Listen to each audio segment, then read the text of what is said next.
听声音还发现玄机，铁钉一折就断。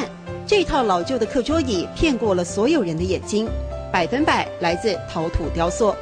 它每一个细节都留下很多的你看到的影子，你所知道的故事都留在每个小细节，每一个桌子都不一样。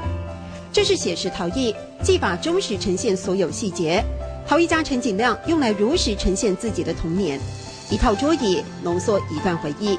我把这个整个空间做出来之后，不但唤起人们对童年的回忆，也把那个快乐的时光啊什么都给呼唤回来。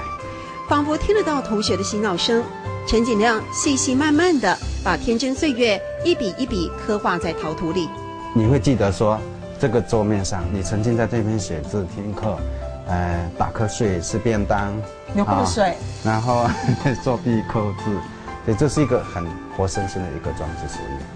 市井生活的平凡况味，有时想来才最特别。除了课桌椅，豆腐也能成为艺术品，国外参展邀约不断。把快乐时光呼唤回来吧，那些印在心底的画面，透过陈景亮的陶艺作品，一幕幕重现眼前。这是老师充满儿时记忆的课桌椅，我看起来真的很有岁月痕迹了。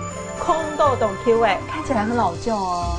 不过懂得钱哦，不过懂得钱，但是很值钱，要给多钱？贵有钱哦。我说这多少钱？老师只有说很多钱。我偷偷告诉大家，这一组要250万。哇哦！抽屉里面放了什么？桌面上刻了什么？还有书包的重量。陈老师的作品真的让大家看到这一组课桌椅的时候，会想、会笑、会说啊，原来我的童年就在这里。看到懂 Q 诶，唔过懂得钱。看到懂 Q 诶，唔过懂得钱。